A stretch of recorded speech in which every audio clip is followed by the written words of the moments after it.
This podcast is brought to you by Carvana. Got a car to sell but no time to waste? Hop on to Carvana.com to get a real offer for your car in seconds. All you have to do is enter your license plate, answer a few quick questions, and if you accept the offer, Carvana will pay you as soon as you hand the keys over. They even offer same-day pickup in many cities. Save your time, score some cash, and sell your car the convenient way to Carvana. Pickup times vary. Fees may apply. Comcast is committed to bringing access to the internet to all Americans, including rural communities across the country, like Sussex County, Delaware. We were being left behind. Everybody around us seemed to have internet, but we did not. High-speed internet is one of those good things that we needed to help us move our farming, our small businesses, our recreation forward. Learn more about how we're bringing our next-generation network to more people across the country at ComcastCorporation.com/investment in America.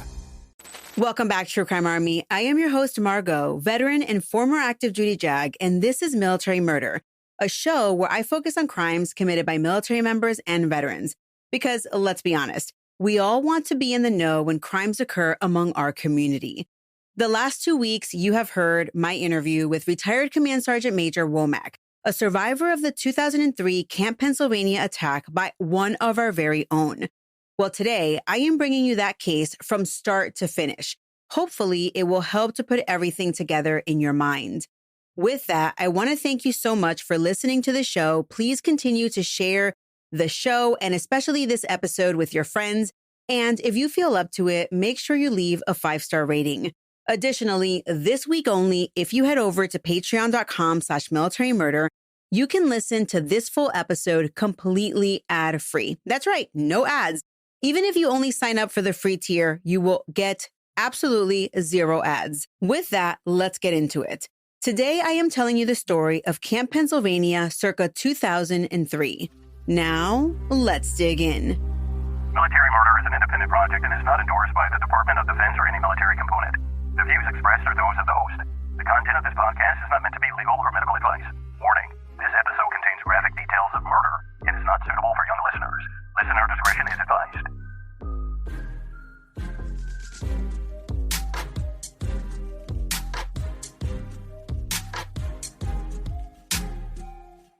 If you've ever been deployed, you know that if you ever have to wake up in the middle of the night to pee, you head outside of your tent and it is eerily quiet and very dark.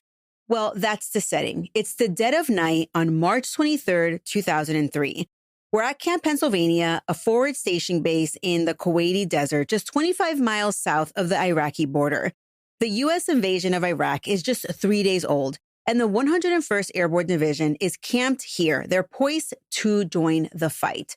But for right now, they eat in the same chow line, bunk in close quarters, and they share the anticipatory jitters of soldiers who are about to enter combat. Among the tents at Camp Pennsylvania is the sleeping quarters for the leadership.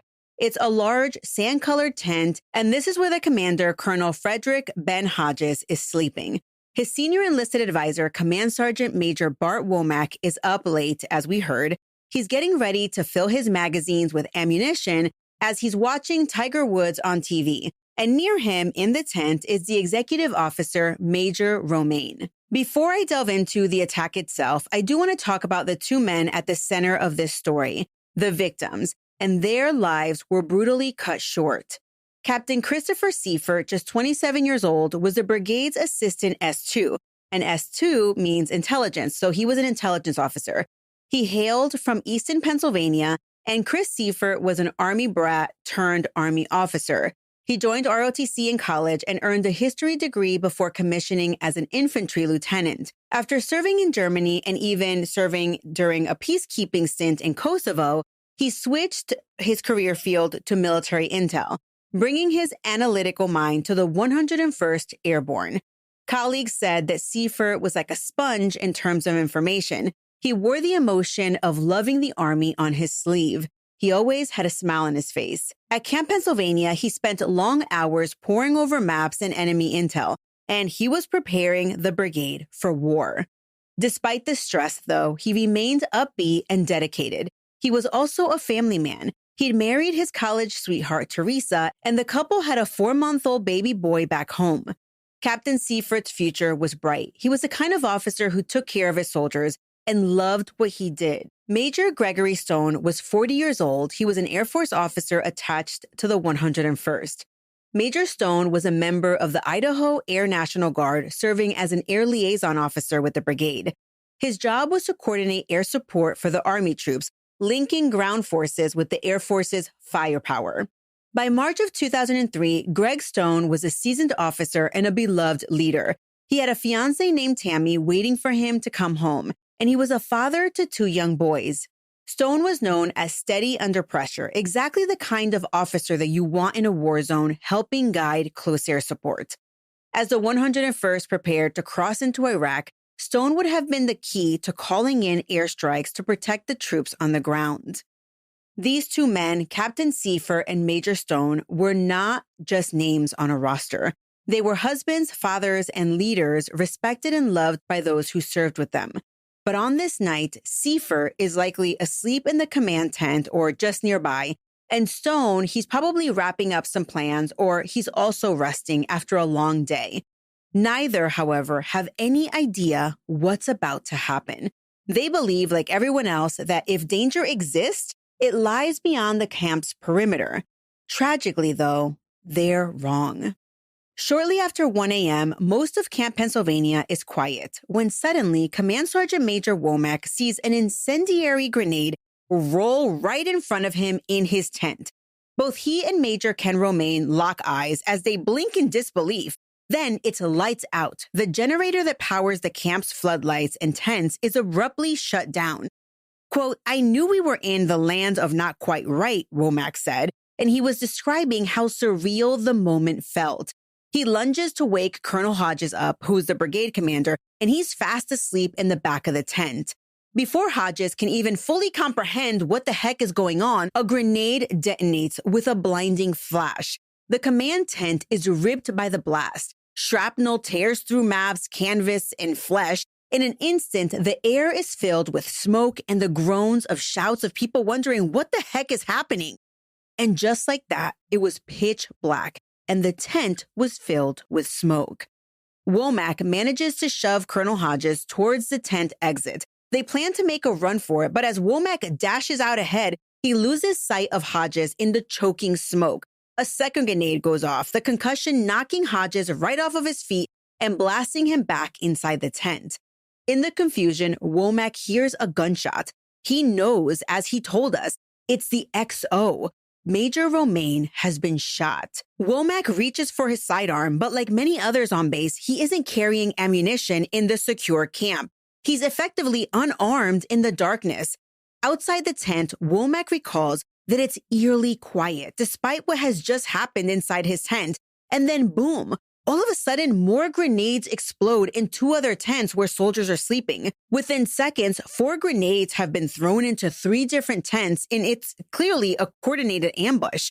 Remember, the camp is completely dark now, lit only by flames from burning tents and the eerie green of chemical light sticks tossed out for illumination. Panicked soldiers stumble out of their tents in underwear and t-shirts, right? Because they were just sleeping, desperate to find out what the heck is going on, and they're trying to find cover in addition to help their buddies. Then comes another terrifying twist: gunfire. As soldiers pour out of the tents, someone opens up with an M4 rifle, spraying bullets at the silhouettes of men and women trying to flee. Tracer rounds streak through the darkness. The instinctive thought among everyone is, oh my gosh, we're under enemy attack. Perhaps Iraqi special forces infiltrated the camp. Shouts of alarm echo, "Incoming, take cover." In fact, survivors later recalled hearing a voice yell, "We're under attack." And this is all as the chaos began. In another smoke-filled tent, Captain Seife is trying to escape when a bullet strikes him in the back. He collapses at the tent entrance. All around, soldiers are yelling and they're scrambling. Some think this is a Scud missile attack or some kind of terrorist infiltration. It was kind of an ugly scene, remembered one wounded captain. A lot of noise, a lot of screaming, a lot of blood. 3 tents have now been torn apart by blast. In at least one tent, an incendiary grenade has been set ablaze. Later, Womack would describe finding 3 of the tents were a bloody mess, a ghastly mix of blood, shrapnel, and debris. Amid the destruction, Captain Chris Seife lay on the ground, grievously wounded. He's been shot through the back. Now, despite frantic efforts by those around him, Captain Seife bleeds out quickly from the gunshot wound. He is dead within minutes of the attack's start. He never got to fire a single shot. He likely never even saw his killer. Major Greg Stone is pulled from one of the other blasted tents. He's alive, but only barely. His body has been peppered with shrapnel from a grenade. In fact, doctors later counted 83 wounds in Major Stone's body. Imagine that, 83 pieces of hot metal ripping into you. Stone is evacuated in the aftermath, desperately fighting for life. All told, 16 American service members are casualties of this sudden rampage. 2 are fatally wounded, Captain Seife, who died that night, and Major Stone, who died the following day, and 14 others suffer wounds ranging from minor shrapnel cuts to life-threatening injuries. Colonel Hodges, the brigade commander, survives with an arm wound. He's seen afterward with blood on his uniform and his arm in a sling. Some of the wounded are so badly hurt that they will have to be sent home, unable to continue their mission to Iraq. Some, however, remain in country. Remember, Command Sergeant Major Womack called them the walking wounded. In the immediate moments after the explosions, confusion reigns supreme.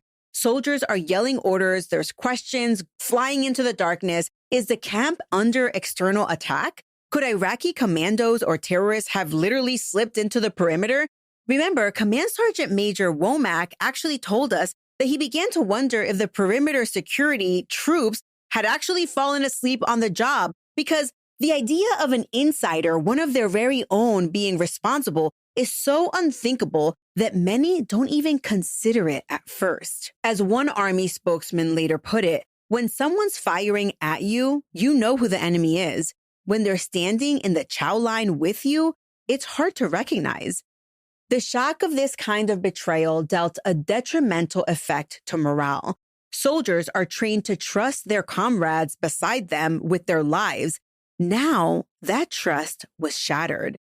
Amid the chaos, medics and fellow soldiers race to aid the wounded. They drag bleeding men out of burning tents, and they apply field dressings under the beam of red-lensed flashlights. Others establish security, fearing that this might be part of a larger assault. At first, some imagine perhaps an enemy artillery shelling or some sort of missile strike happened, but it quickly becomes evident these were grenades exploded inside of individual individual tent.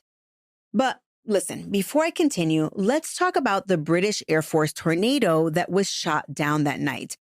We heard Command Sergeant Major Womack talk about it last week. I looked up more information about this, and it is reported that the Royal Air Force Tornado GR-4A was mistakenly struck down by a U.S. Patriot missile at 2:48 a.m., which was a little over an hour after the first grenade attack on Camp Pennsylvania.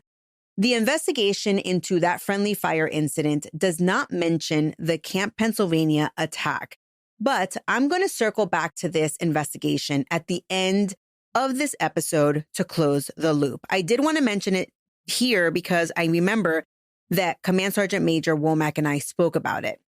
Okay, so let's get back to accountability at Camp Pennsylvania after the grenade attack. So accountability takes place, and that's when the commander realizes that one soldier is missing. In addition to this soldier being missing, there are unaccounted for grenades missing from the armory. The realization sets in that this was likely an act of sabotage or fragging. That is when a soldier attacks his own unit.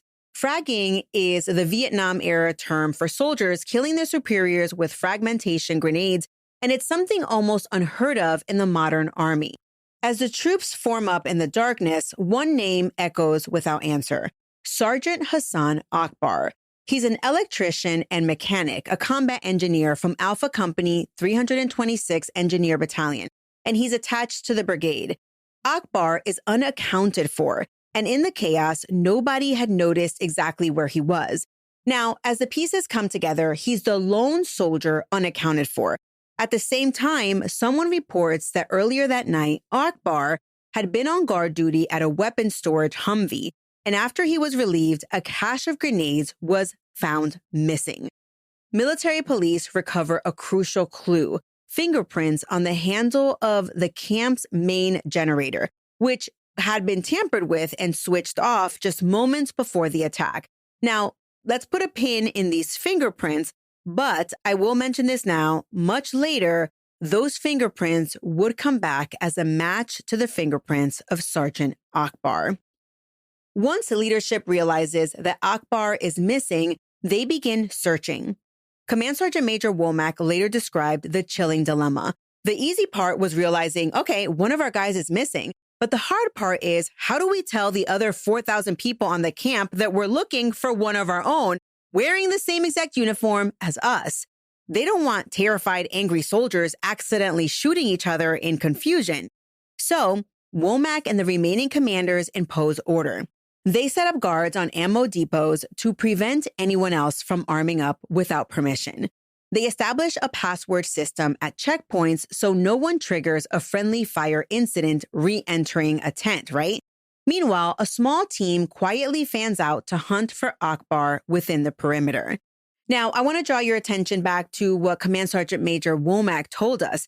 He said that at this point, they're hyper-focused on finding the attacker. And at first, before they realized that Akbar was missing, he suspected the interpreters who had just arrived that day into the camp. He even said that they were apprehended at some point at gunpoint and interrogated, but then they were let go. After a tense hour or so, one search team led by Major Kyle Warren, the Brigade S2 intel officer, and ironically, Captain Seifert's boss, he spots movement near a sandbagged bunker by the edge of camp. The bunker had gone unchecked in the initial chaos. So Major Warren approaches carefully. In the darkness of the tent, Warren smartly holsters his own pistol to avoid a loud confrontation, and he creeps closer as he sees Akbar. Eventually, he is able to detain and take him down.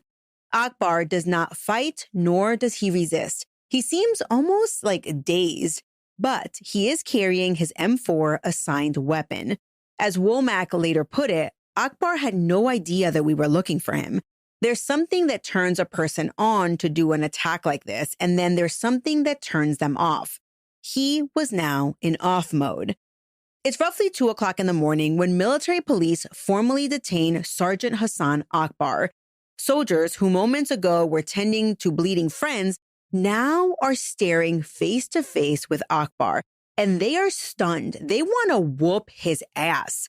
Some have to be physically held back. The urge to exact immediate revenge on this betrayer is running hot.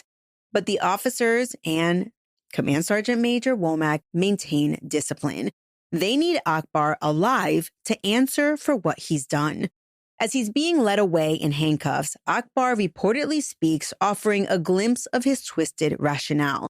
To the guards around him, he blurts out that he was worried, quote, American soldiers would be raping and killing Muslim women and children in Iraq, end quote. You see, in his fractured mind, he seems to be claiming that he acted almost like in self-defense of other people. He says, though, little else. To Army investigators who later attempt to interview him, Akbar refuses to cooperate further. The extent of his confession is basically that spontaneous remark, basically saying that he was concerned for other Muslims.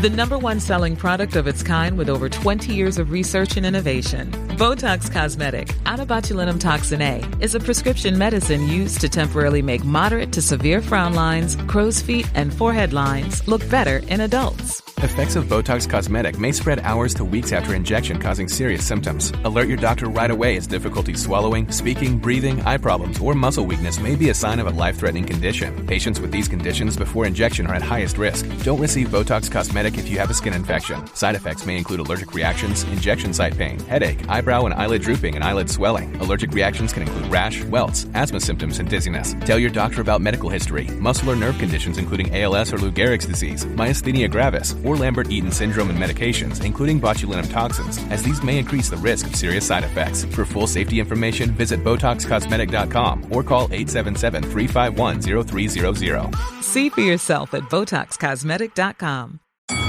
Saturday presents, in the red corner, the undisputed, undefeated Weed Whacker Guy.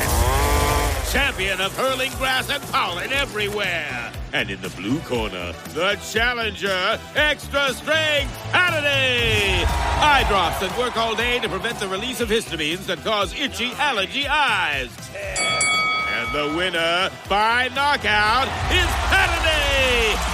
Saturday, bring it on.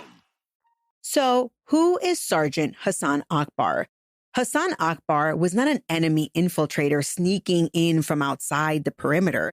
He was a U.S. soldier who had been living and training with these very men for months.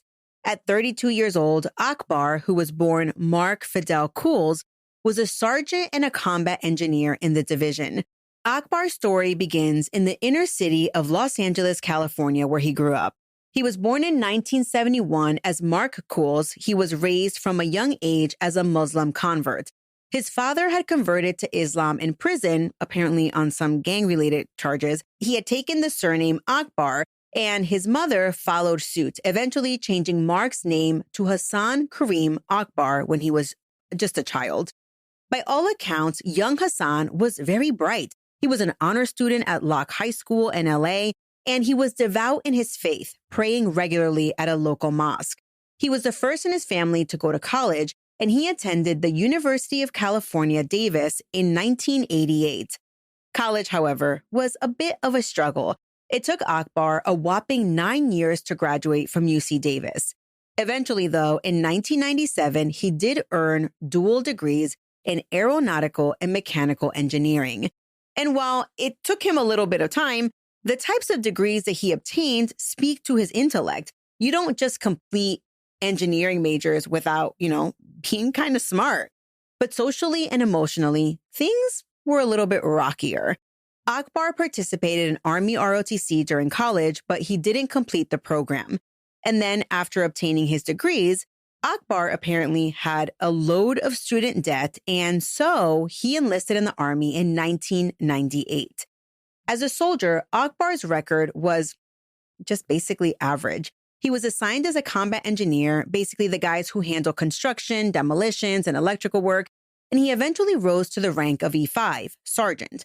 But many who served with him sensed that something was off about this guy. Fellow soldiers later testified that Akbar was often late to duties and that he forgot basic tasks while he was on duty. On a field exercise in Louisiana, he was responsible for ensuring everyone brought the gear, but he forgot his very own duffel bag. On another occasion, he misplaced his dog tags. Now, these things might sound so minor, but in the military, they do mark you as kind of unreliable. It's like, come on, man, you're holding everyone up. One sergeant recalled that Akbar could even fall asleep standing up. He literally was caught snoozing during live fire drills. Some chalked it up to Akbar having insomnia, and others said that he had sleeping disorders, which, by the way, his defense will later kind of use this in their claims. Others thought that he was just kind of, out of it. Akbar also exhibited very bizarre behaviors. Soldiers actually nicknamed him the Crouching Tiger, and they did this after an incident where Akbar woke up in the middle of the night and began doing martial arts moves in the dark. He was like slicing the air at imaginary foes. A fellow soldier admitted, quote, "I wondered about Akbar every time I was in the field with him, how vulnerable I might be and what was going through his mind," end quote. Beyond the quirks, Akbar felt increasingly alienated. He was a Black Muslim man in an army that, post 9/11, was gearing up to fight in Muslim countries. According to his family and his attorneys, Akbar endured relentless ridicule about his religion and heritage while he was serving. In the lead up into the Iraq invasion, the atmosphere in the division was charged with anti-Iraqi and anti-Arab sentiment.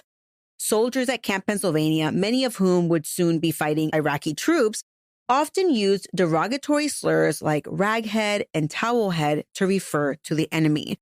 Those slurs were commonly heard in mess hall chatter and even scribbled as graffiti on latrine walls. Some officers tried to frame it as typical depersonalizing the enemy talk, crude but not aimed specifically at Akbar. An equal opportunity officer in the unit, Sergeant Patricia Lewis, she said that she occasionally had to tell soldiers to knock it off, knock off the anti-Muslim jokes, knowing that any devout Muslim soldier, and there were more, would be extremely offended by such talk. And guess what? Akbar was extremely offended and more.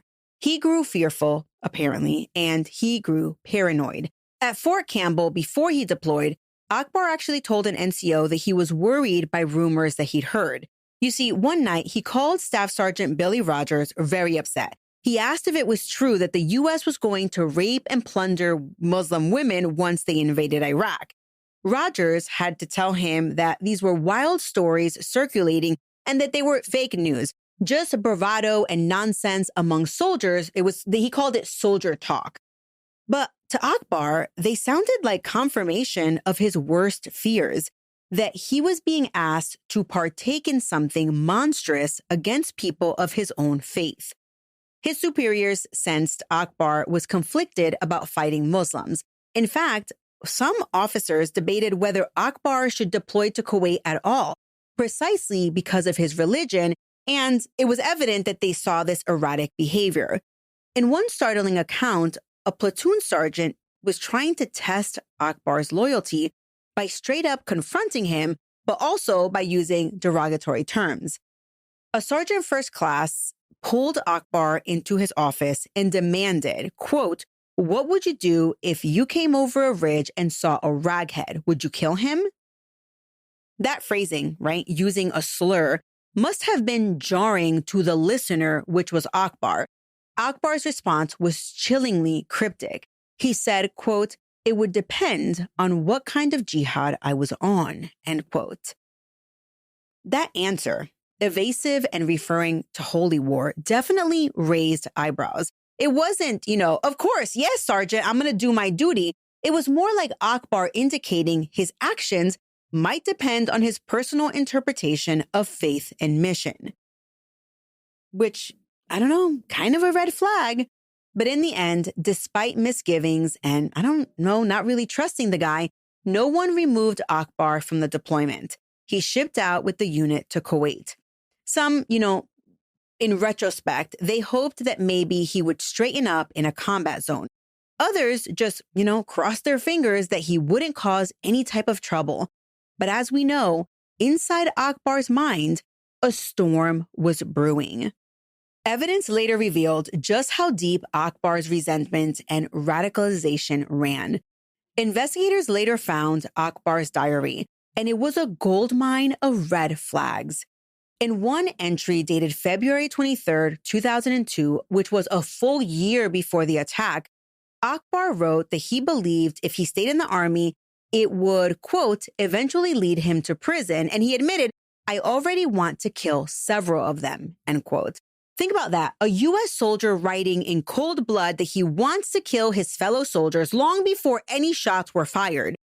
The diary detailed his growing anger at the U.S. government, his conversion to a more extreme interpretation of Islam, and a personal sense of persecution. He railed against America and seemed to justify violence.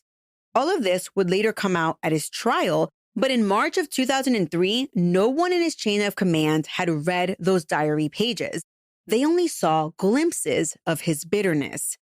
To his mother, Kawan Bilal, and his family, Hasan was troubled by how he was treated. After the attack, his mother would claim that he had told her on the phone, "Mama, when I get over there, I have the feeling they are going to arrest me just because of the name I carry." Which is interesting. It's almost like he knew what he was going to do, and he prepped his mom, like he's basically gaslighting her, right? He prepped his mom saying like, "They're probably going to put me in jail, but it's only because of my name, not because of what I intend to do," right? So he was, in his mind, a marked man. He expected discrimination even before he got to where he was going. Family and mosque acquaintances described Hasan as a faithful, quiet person. An imam from one of his mosques actually expressed that if Akbar truly attacked his superiors, something must have driven him over the edge beyond what they taught in their religion. And in essence, those who knew him were quite literally shocked. They never imagined him capable of such carnage. But he was capable. Akbar's actions at Camp Pennsylvania were not a sudden psychotic break in the moment. They were premeditated. He stole those 4 M67 fragmentation grenades from a Humvee hours earlier. He studied the camp's layout and methodically turned off the generator to maximize confusion. And let's not forget, he wasn't working alone. As Command Sergeant Major Womack told us, he sent the other guy back to the tents and said, just go to sleep. I got this covered. And in the chaos, he shouted the alarm to feign an outside attack because he wanted people to run out so that he could shoot them. These are not the steps of someone who simply snapped in a moment of rage. This was planned, deliberate mass murder. Whether motivated by twisted ideology, personal grudges, or mental illness, or maybe a cocktail of all three, only Akbar fully knows. What we do know is that by dawn on March 23rd, 2003, Akbar was in custody and 2 of his comrades were fatally wounded, all because of his plan.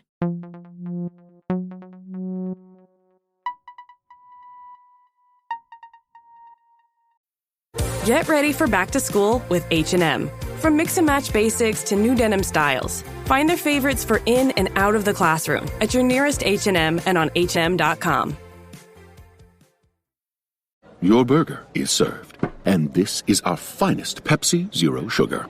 Its sweet profile perfectly balances the savory notes of your burger. That is one perfect combination. Burgers deserve Pepsi. In the hours and days following the attack, Army investigators and the chain of command worked swiftly to document the crime. This incident was unprecedented in the new war and extremely rare in the recent U.S. military history. The first fragging incident, actually, since the Vietnam War era to occur in a wartime theater.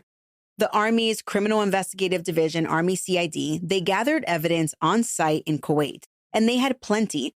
Unexploded grenade safety pins, fragments, and the generator fingerprints, and of course, the prime suspect in custody with the fired weapon.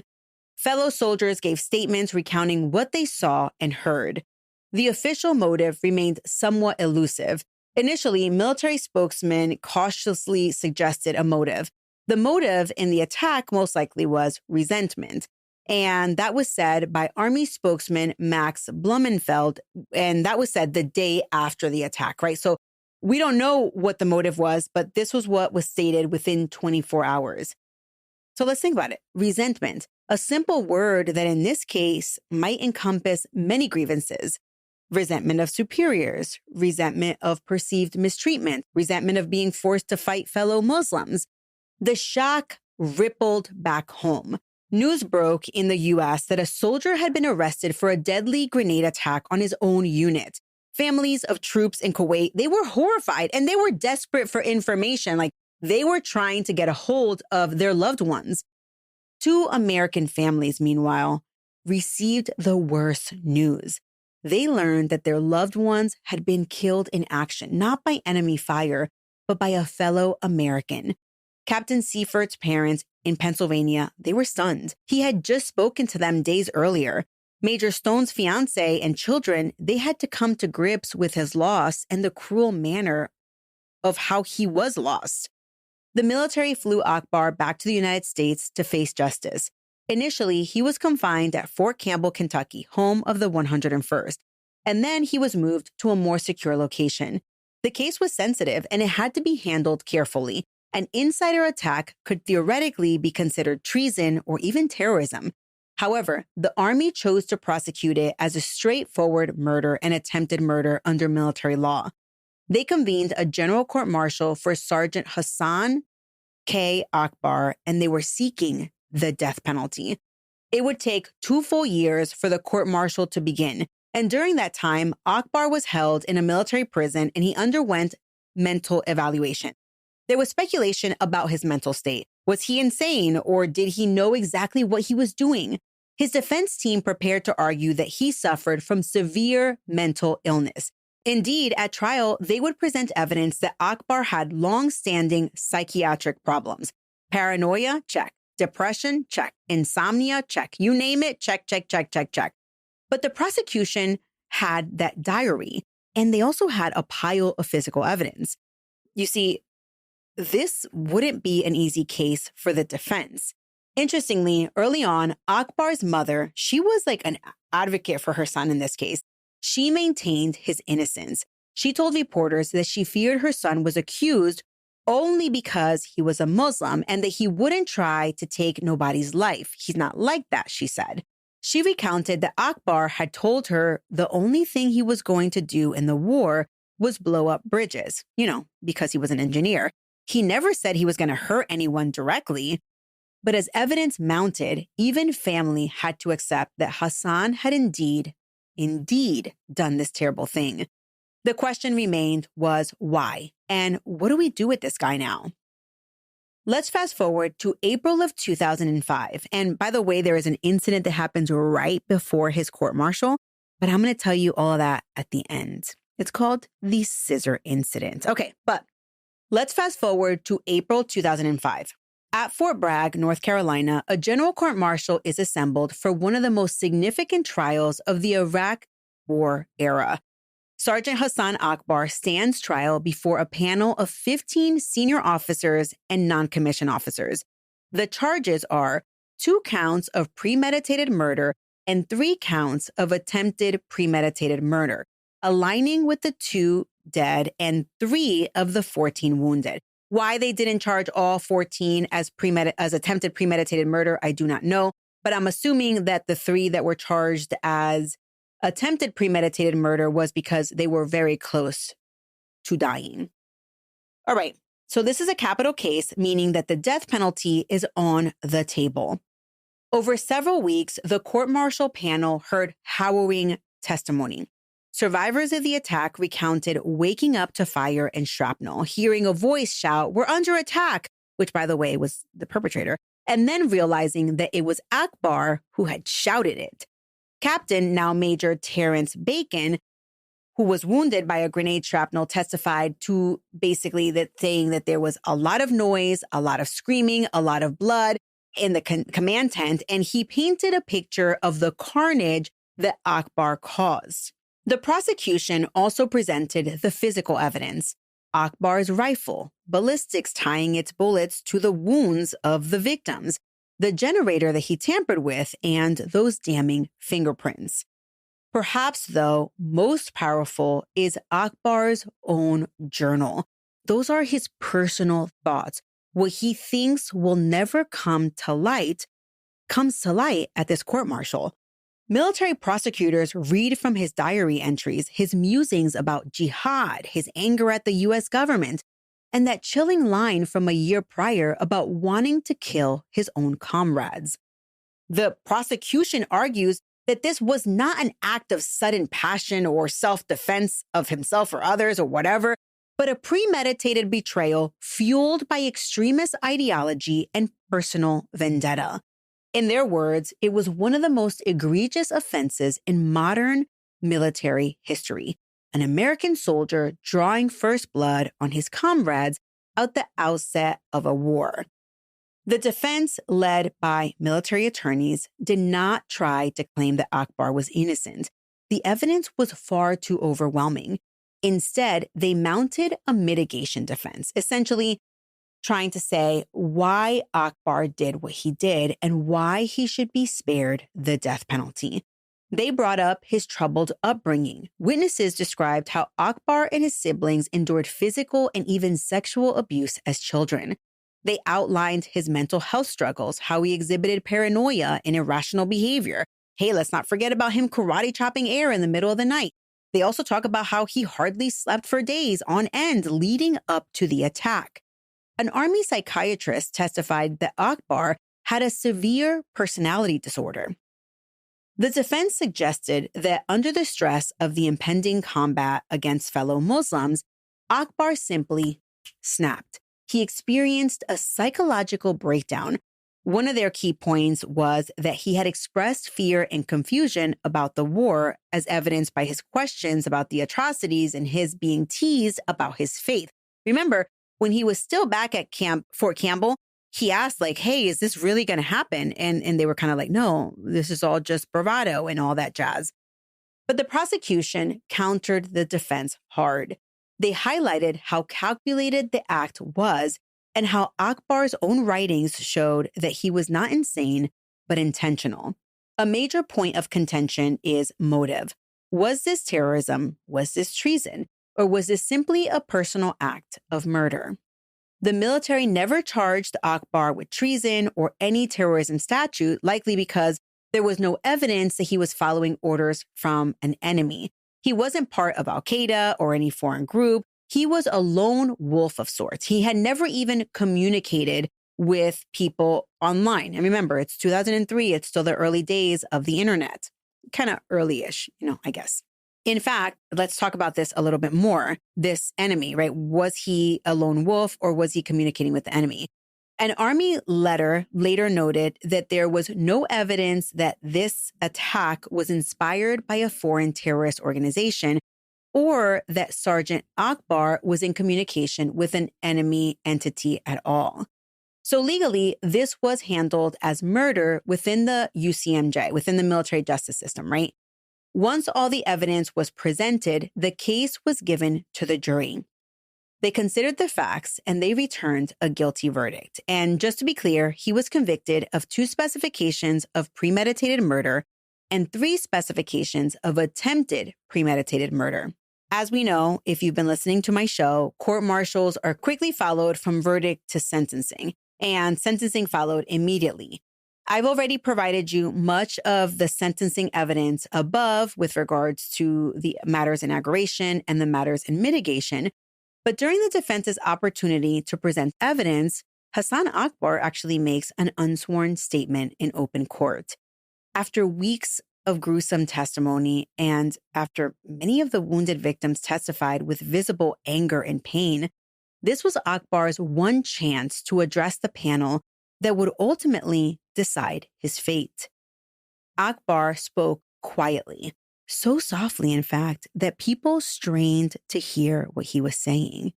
He said, quote, "I want to apologize for the attack that occurred." His voice said, barely above a whisper, quote, "I felt that my life was in jeopardy and that I had no other options. I also want to ask for forgiveness," end quote. Well, it is an apology of sorts, but also a statement of warped justification. He felt endangered, he claims. I mean, it's not exactly full accountability, but it's all that he offered. Many in the courtroom, especially the victims and families, found the apology hollow and infuriating. How were his life and liberty in jeopardy from the men sleeping next to him? They were about to invade Iraq, yes, but he was not under attack that night until he made himself the attacker first. After brief deliberations, I heard that it was something like 7 hours, the panel of military jurors unanimously sentenced Sergeant Hasan Akbar to death.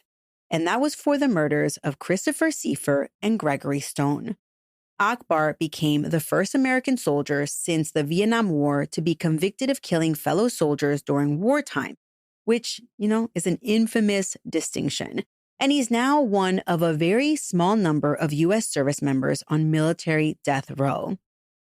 When the sentence was announced, Akbar reportedly showed little to no emotion. But elsewhere, there were sighs of relief and tears. Captain Seife's widow and now toddler had some measure of justice, although it would never bring him back. And Major Stone's family saw his killer finally condemned.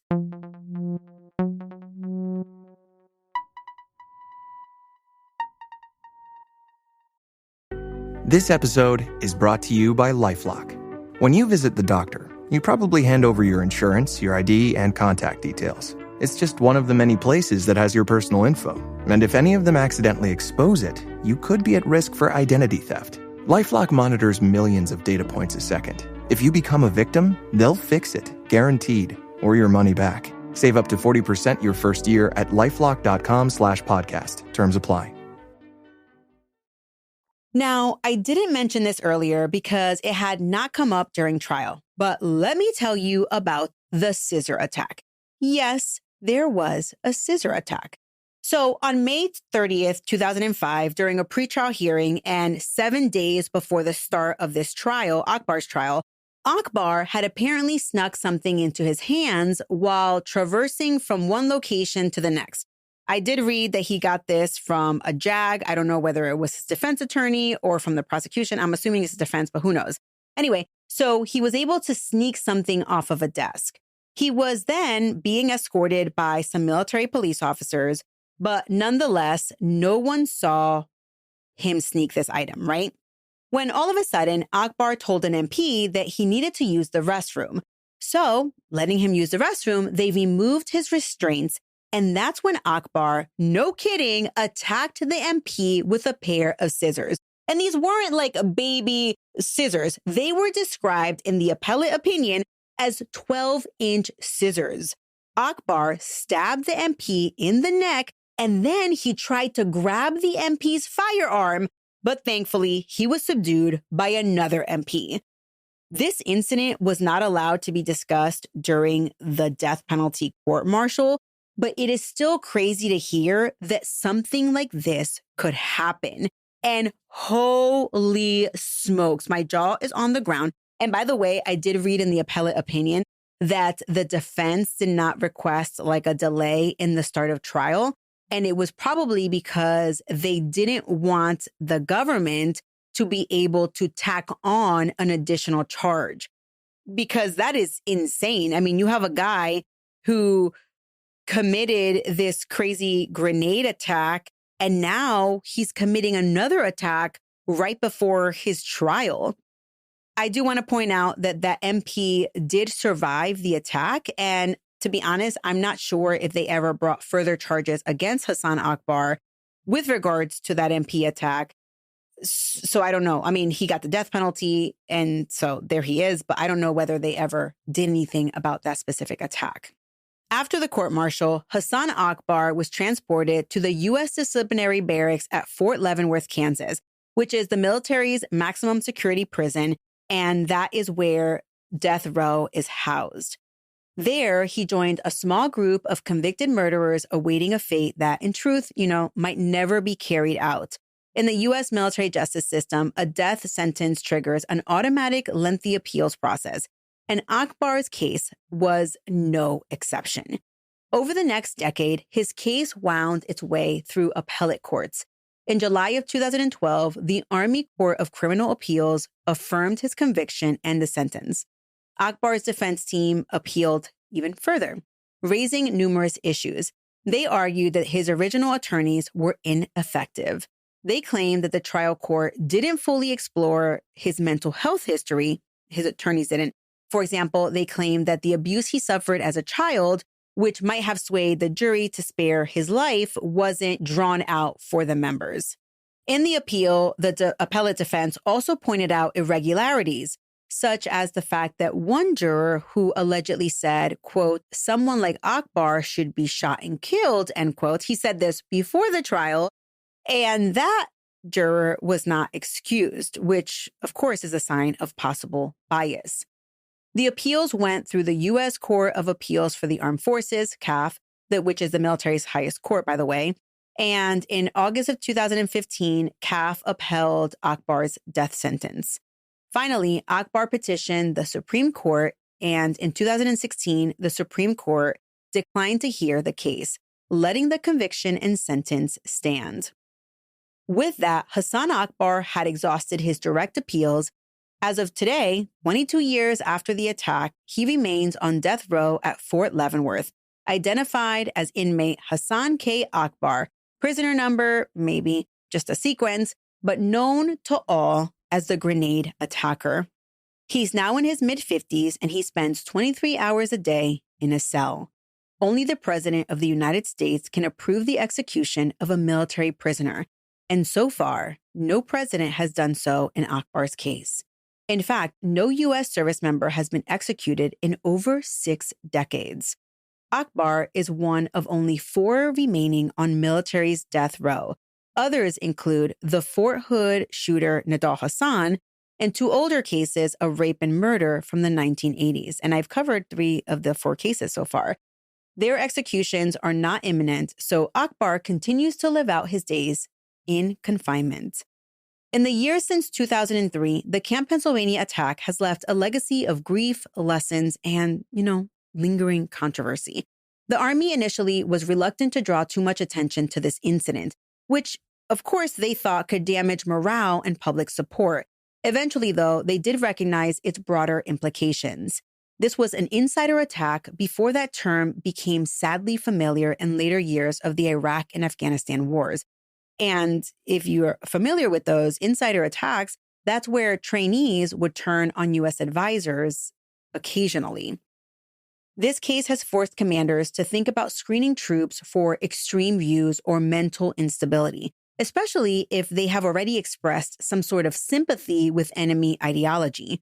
The balance between unit cohesion and respecting diversity of religion also came into sharp focus in this case. Akbar's case showed how a toxic environment of bigotry can sometimes contribute to disaster, although we don't know whether he was going to commit these acts, whether there was bigotry or not, really. Fellow soldiers did testify how common anti-Muslim slurs were in this specific unit, something that leadership perhaps should have clamped down on. While nothing actually excuses Akbar's actions, understanding the climate that he was in has been important for the Army in potentially preventing future incidents. For the survivors and families, the pain never fully fades. Major Greg Stone, for instance, clung to life for 2 days after the attack. He died on March 25, 2003, in a Kuwait hospital. He was laid to rest with full military honors at Arlington National Cemetery in April of 2003.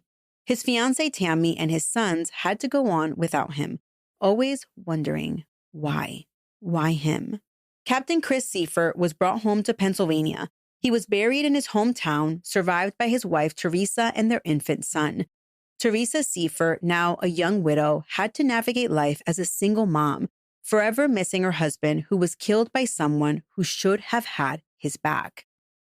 In Seife's honor, the Army later added his name to the Military Intelligence Memorial Hall at Fort Huachuca, Arizona, and they even named the Fort Huachuca School-Age Center after him.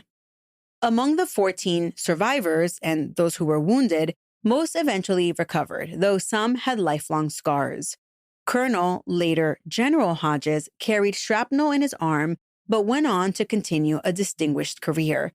Command Sergeant Major Bart Womack, who we all heard from, he miraculously survived multiple grenades being lodged into his tent, and he had to cope with the emotional trauma.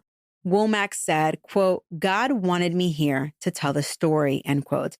And guess what? He has told that story. He authored a book titled Embedded Enemy, The Insider Threat, detailing that very night. Command Sergeant Major Womack to this day says that he lives it every day and that writing about him became a form of therapy. I mean, you can still hear the haunted tone in his voice as he relives those seconds when the grenade rolled in and changed everything. Womack and the other victims have fought throughout the years to get the victims of the 2003 Camp Pennsylvania attack the Purple Heart. However, they have been told that the victims do not qualify. The Purple Heart is a medal given to those wounded or killed by enemy action, and Congress has said that Akbar does not qualify as an enemy. Now, some of you might recall the 2009 Fort Hood massacre committed by another guy named Hasan Akbar. I will cover that case one day in the future. But listen, the victims of that attack were also initially denied the Purple Heart. However, since that attack occurred, Congress actually broadened the criteria for Purple Heart recipients to include attacks inspired by foreign terrorist organizations. With that broadening of the description, the 2009 Fort Hood victims did eventually receive the Purple Heart. However, the 2003 Camp Pennsylvania victims still did not qualify, since Akbar had never formally been in communications with a foreign terrorist organization. That being said, Command Sergeant Major Womack and other victims keep fighting to change this. As we wrap up, let's remember Captain Christopher Seife and Major Gregory Stone, their lives of service and the sacrifice that they never expected to make. And let's reflect on the lessons of Camp Pennsylvania. In the words of Command Sergeant Major Womack, who survived that night by a mix of luck and providence, quote, "If it happened inside the close-knit brotherhood of the armed forces, then it could happen anywhere in any organization, campus, or community," end quote. Vigilance, understanding, and unity are our best defense against the kind of hatred and resentment that led to this tragedy. Now, before I end, let me circle back to the British fighter jet that was shot down in Kuwait. On February 23rd, 2003, just like an hour and a half after the first grenade was launched, a British Tornado fighter jet was tragically shot down by a U.S. Patriot missile near Ali Al Salim Air Base in Kuwait, killing both crew members. Those crew members were Flight Lieutenants Kevin Main and David Williams. A post-accident investigation into that accident revealed that the aircraft's friend or foe signal wasn't working properly, and that the automated Patriot system mistook the jet for an incoming missile. With little time for human intervention in this case, the system launched a fatal strike. Investigators found that poor coordination between coalition forces and over-reliance on automation and a failure to manage shared airspace all contributed to this deadly mistake. The case exposed serious flaws in how Allied technology and communication were handled during the early days of the Iraq War.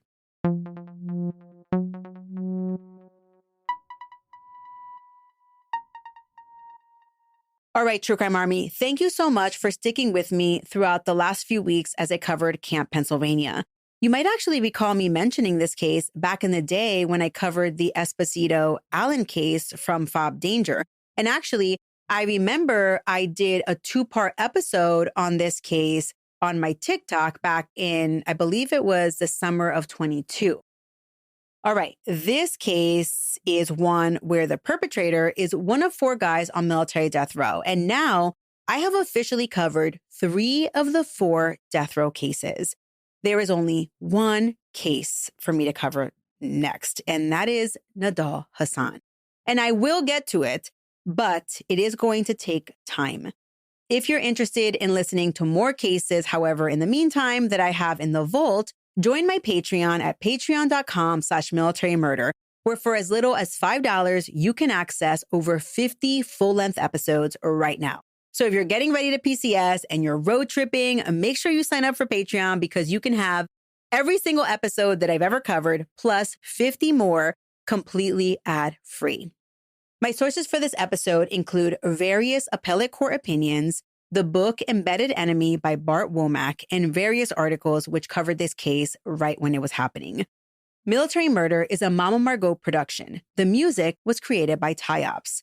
Until next time, remember, you never really know what someone is capable of, so remain vigilant always. You have a fabulous week, and I'll keep digging to bring you another military murder story next time.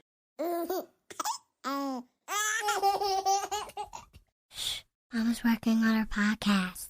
I don't want to.